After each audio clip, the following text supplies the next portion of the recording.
past and future no longer exist for you. You are going to serve a victorious cause for our Third Reich. This is just the beginning, you frigid, puritanical bitch.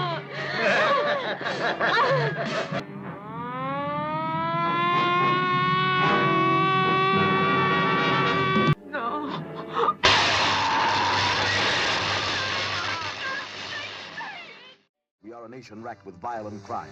You are about to see a small sample of an extraordinary, gut-crunching film that vividly portrays the most sadistic of these criminals. Faced with the terror of brutal killers, every cop, every man knows that surrender is impossible. You must fight for your life. All right, no more killing. Throw the gun out the window, and then you come out. This is your last chance. The law of the jungle. Eat or be eaten. These film cans tell what happened to the Americans who journeyed into the Amazon to shoot a documentary.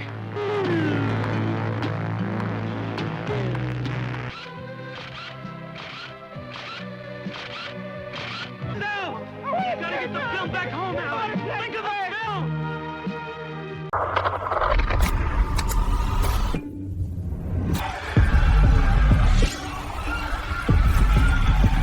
Are you ready to press play? Some horror movies give you goosebumps. Others get under your skin. But these movies got people arrested back in the 1970s. While America was lining up for Jaws and disco was lighting up the dance floor, a darker kind of film was sneaking into grindhouse theaters and battered VHS rentals. These weren't just scary movies. They were the kind of tapes your friend's older brother had hidden in a shoebox. Right under a stack of fake IDs and heavy metal cassettes, they came from Italy, from New York basements, from directors you'd never heard of. But once you saw the cover art at the video store, you couldn't unsee it.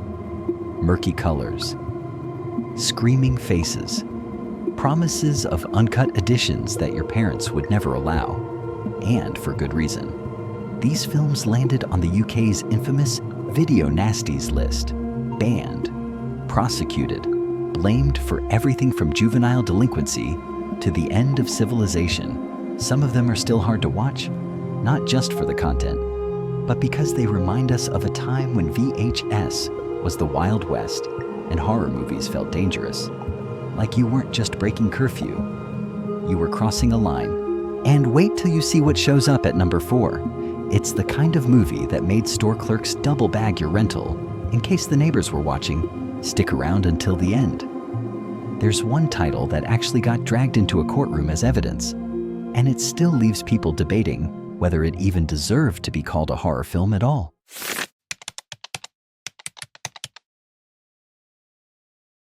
They meet in the last house on the left. What began as a birthday party. Let's rewind to the early 70s with The Last House on the Left, 1972.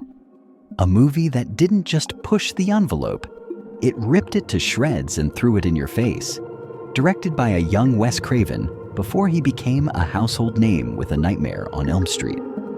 This film follows 2 teenage girls on their way to a concert who make the mistake of crossing paths with a gang of sadistic criminals. What starts as a road trip takes a turn into nightmare territory, and what unfolds is a slow descent into the kind of terror that doesn't wear a mask or hide in the shadows. It walks right up to you and dares you to look away. What made this movie unforgettable wasn't just the raw handheld camera work or the eerie, almost out-of-place folk soundtrack. It was the way it blurred the line between fiction and reality. Shot like a documentary, it felt too real for comfort.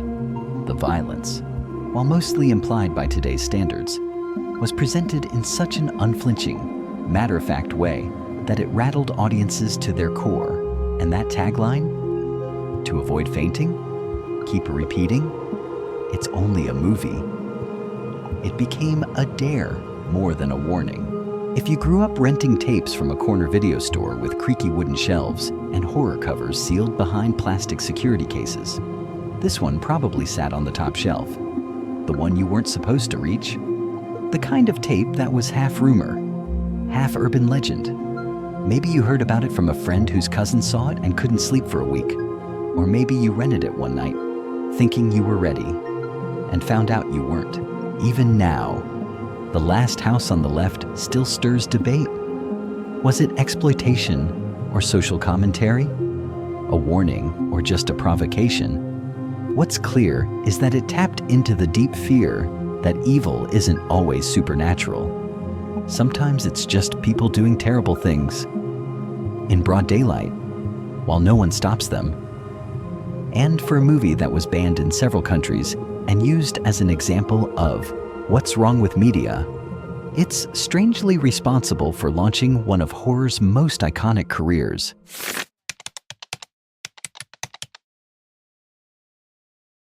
The law of the jungle. Eat or be eaten. These film cans tell what happened to the Americans who journeyed into the Amazon to shoot a documentary. Coming up next is a film so notorious, it was seized in multiple countries and sparked a legal firestorm. Cannibal Holocaust, 1979. While it's often remembered as an 80s controversy, it was filmed right at the tail end of the 70s, and everything about it screams lawless grindhouse mayhem. The plot follows a documentary crew that disappears in the Amazon rainforest, only for their found footage to resurface, revealing what happened.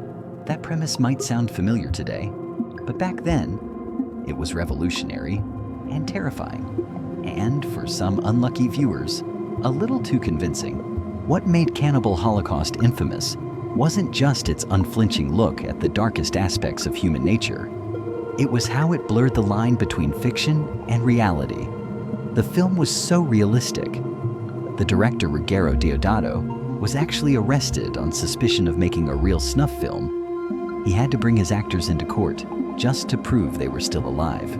Add to that real animal cruelty on camera, which remains a massive stain on its legacy.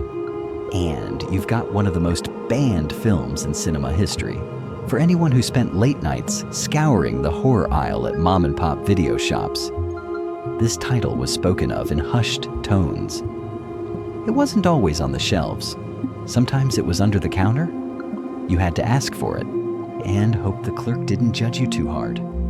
It was the stuff of sleepover dares and whispered warnings. Don't watch it alone. Don't eat beforehand. And whatever you do, don't tell your parents. Today, Cannibal Holocaust is either praised for its shocking critique of media exploitation or condemned as an endurance test with a moral get-out-of-jail-free card. Either way, it holds a permanent spot in horror history as the movie that took found footage horror to its absolute, blood-drenched extreme, before the genre even had a name.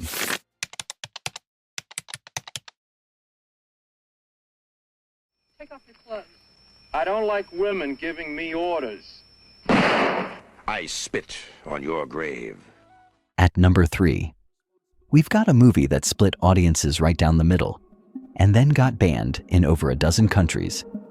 I Spit on Your Grave, 1978, wasn't just a video nasty, it was public enemy number 1 in the eyes of many censors. The story is deceptively simple. A young woman rents a cabin in the woods to write her novel, but instead endures a horrifying assault, followed by a relentless quest for revenge. What makes this film so controversial isn't the concept, it's the way it refuses to flinch. Even when the audience begs it to, despite its grindhouse reputation. The film was independently made by director Mirzarchi, who claimed it was inspired by a real incident where he helped a survivor. The result is a raw, stripped-down narrative with almost no music, no stylized lighting, no comic relief, just silence, nature, and a growing sense of dread. The second half of the movie flips expectations and the power dynamic in a way that's made it both praised and condemned in feminist film circles. Even Roger Ebert called it a vile bag of garbage. And yet, here we are, still talking about it decades later. If you remember browsing through faded VHS covers at the local video store, I Spit on Your Grave was that one tape with the grainy, too real artwork. The title alone was enough to give you pause. It didn't sound like a slasher or a haunted house flick. It sounded personal and dangerous. For many horror fans in the 80s and 90s, this movie wasn't just a test of courage. It was a rite of passage. Watching it meant you'd stepped out of the realm of spooky fun and into something darker today. It remains one of the most hotly debated films in horror history. Some see it as empowering, others see it as exploitative, but no matter where you land, it's impossible to ignore the way it forces you to sit with your discomfort and asks what justice really looks like when the law turns its back.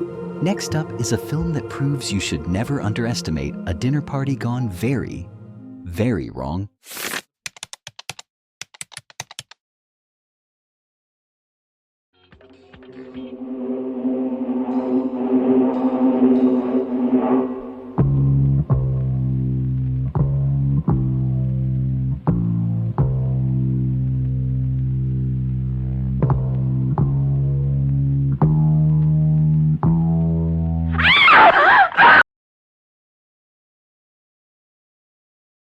Coming in at number 4 is The House on the Edge of the Park, 1979.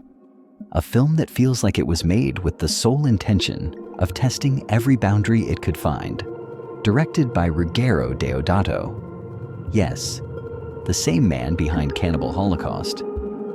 This Italian exploitation shocker takes place during what should have been a swanky little get-together in a posh suburban home. But when two thugs, one calculating, the other completely unhinged, crash the party, things spiral into a night of humiliation, violence, and psychological torment. What sets this one apart is how it plays with class warfare.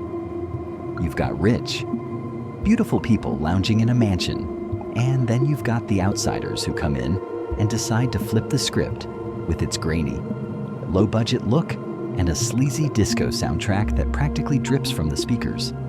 The movie oozes late 70s grime. David Hess, fresh off his chilling performance in The Last House on the Left, returns here as a similarly brutal character, and once again, he's terrifying in a way that feels too real for anyone who rented tapes based solely on cover art and promises of banned in 30 countries. This one was a holy grail. It always seemed to be in the horror section, half covered by a sticker warning you to proceed at your own risk. It was the kind of title you rented with friends just to prove you weren't scared. But halfway through, nobody was making jokes anymore. You just sat there, wondering how far it was going to go, even now. The House on the Edge of the Park stirs the same uneasy questions it did back then. Was it social satire, or just cruelty wrapped in a message? Is it critiquing violence or indulging in it? Either way, it holds a mirror up to the ugliest corners of human nature, and it doesn't blink. And just when you think you've seen it all, the next movie on the list steps in with a title that's more colorful than the film itself. But don't be fooled. What's inside is pure grindhouse legend.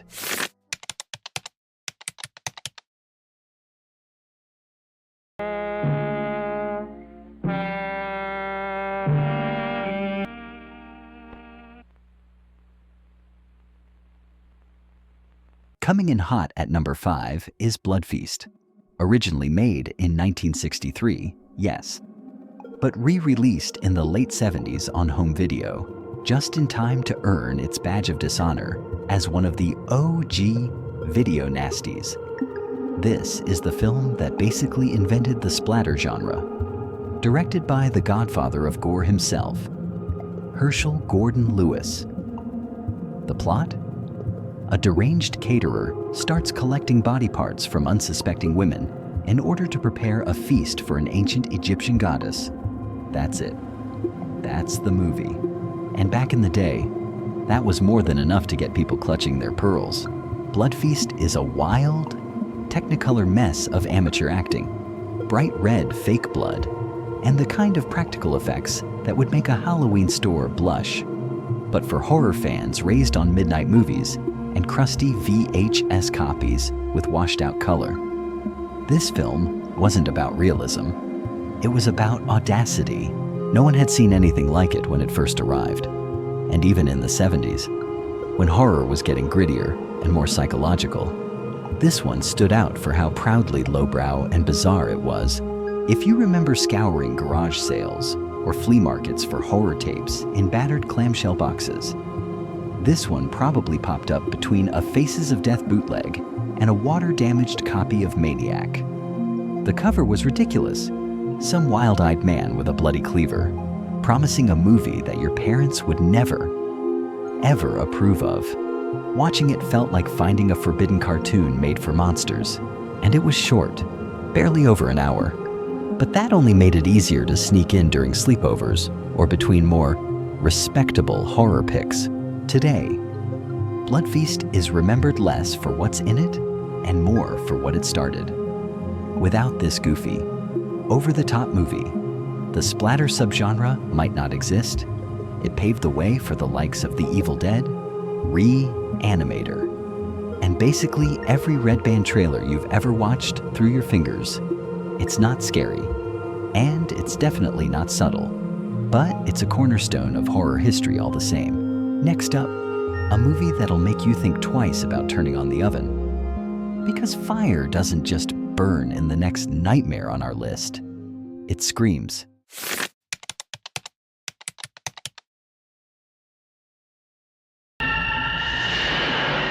Don't go in the house. But if you do, don't say we didn't warn you. Next on the list, at number 6, is Don't Go in the House, 1979, a film that takes the haunted house trope and lights it on fire. Literally. The story centers on Donnie, a deeply disturbed man raised by an abusive mother who punished him with fire.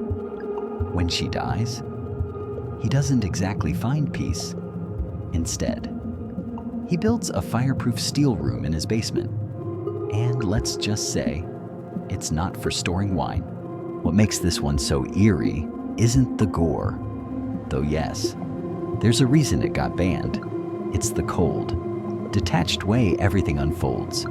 The house is dimly lit. The soundtrack is droning and industrial. And Donnie himself walks through the world like a ghost, invisible to everyone except the audience. His descent into madness is slow, sad, and terrifying. And when the horror hits, it hits hard. If you were a kid who watched late night cable with the volume low so your parents wouldn't hear, this movie might have slipped into your brain without warning. The VHS box featured a burning figure, frozen mid-scream, and the back promised a psychological shocker like no other. This wasn't a movie you watched with popcorn. It was the one you fast-forwarded through just to see if the rumors were true. And usually, they were. Today, Don't Go in the House still feels like an under-the-radar gem. It didn't have the budget of the big-name slashers, but its bleak mood and minimalist style make it linger in a way most gore fests don't. It's not about body count.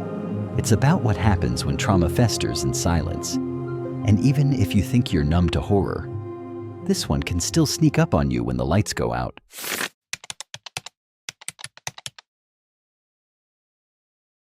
We are a nation racked with violent crime. You are about to see a small sample of an extraordinary, gut-crunching film that vividly portrays the most sadistic of these criminals. Faced with the terror of brutal killers, every cop, every man knows that surrender is impossible. You must fight for your life. All right, no more killing. Throw the gun out the window, and then you come out. This is your last chance. At number 7, we enter truly dangerous territory with Fight for Your Life, 1977. A film so incendiary, it wasn't just pulled from shelves for the violence, but for the language.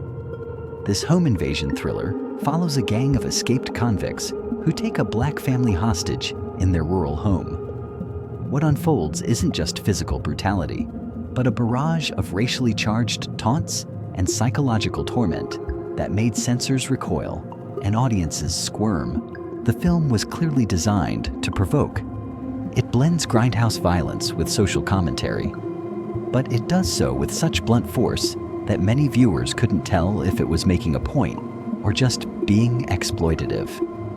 The performances are raw, the cinematography gritty, and the tension never lets up. And while it does build toward a cathartic finale, getting there is a grueling ride. Back in the analog days, Fight for Your Life had a reputation that traveled by word of mouth. It was the kind of movie you didn't find at your local Blockbuster, but the independent rental shops, the ones with the faded horror signs and the adult section in the back, that's where it lived, hidden behind black and white photocopied covers with warning labels slapped on top. You didn't rent it because you wanted fun. You rented it because someone dared you to. Today, the movie remains one of the most controversial entries on the Video Nasties list. It's not just violent, it's uncomfortable, even for seasoned horror fans, but its unfiltered portrayal of hatred and power dynamics continues to stir debate. Is it a relic of its time, or a mirror still reflecting uncomfortable truths? Coming up next, a surreal British horror film where the villains are dressed in school uniforms, and the only thing scarier than their behavior is their bizarre reasoning.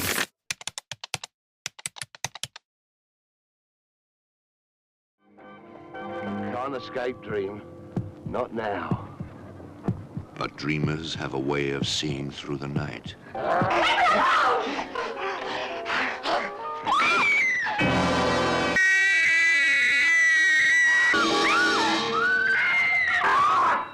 I'm going to kill you. Slowly. Most of us only glimpse our primitive selves in our dreams.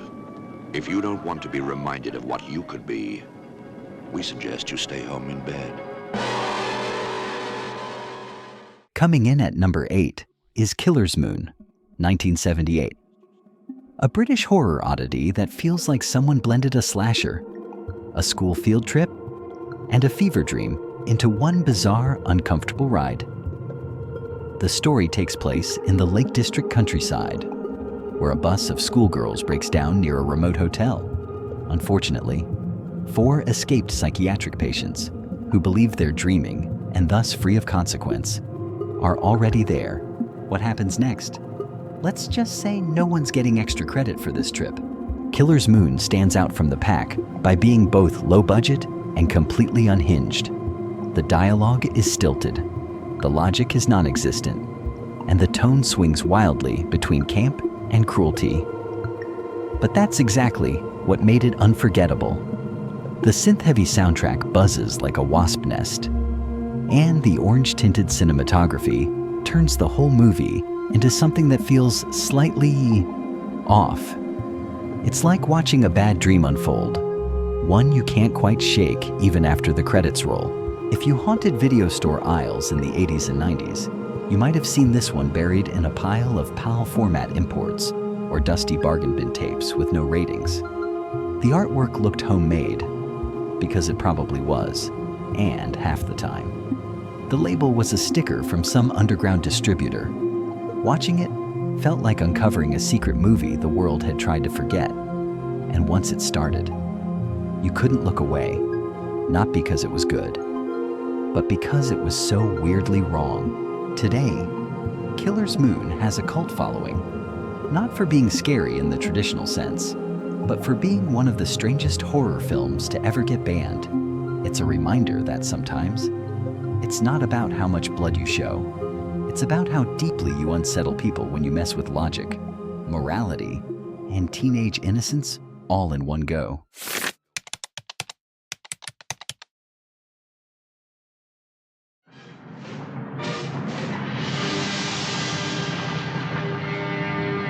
Past and future no longer exist for you. You are going to serve a victorious cause for our Third Reich. No! the beginning, you frigid, puritanical bitch.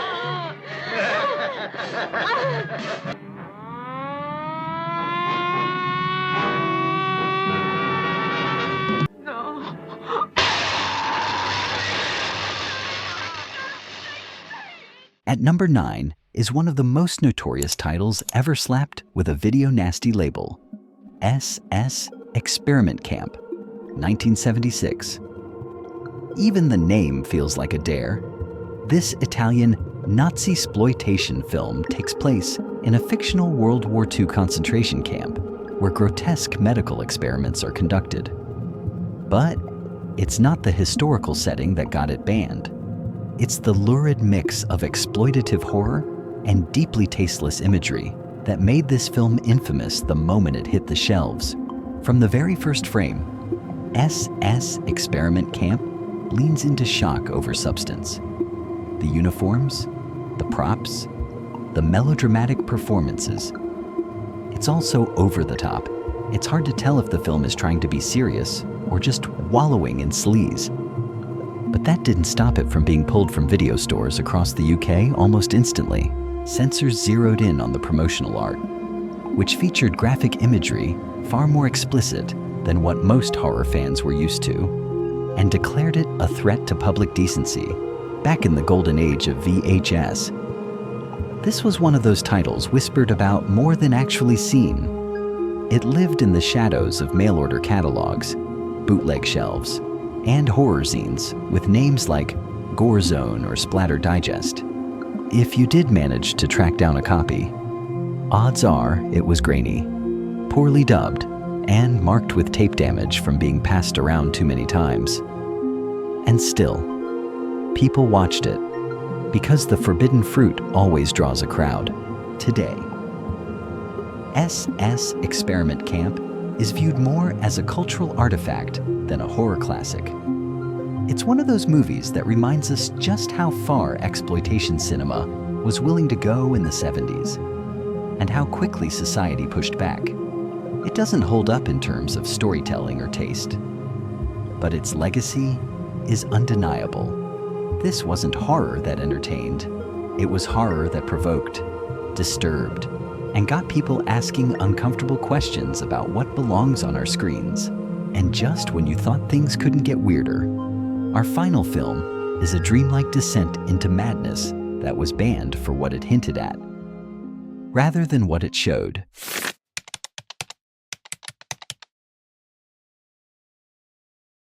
See it in black and white.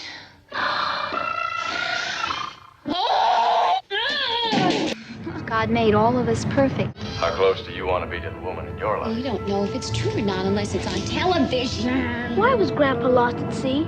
I don't know. Because he was perfect. Too good to live on land. Rounding out the list at number 10 is The Witch Who Came from the Sea, 1976. A movie with a title that sounds like a late-night creature feature, but delivers something far more unsettling.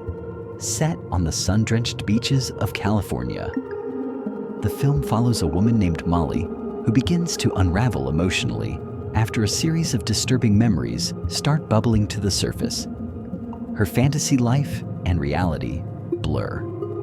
And soon, a string of mysterious deaths seems to trace back to her, but nothing is ever quite what it seems.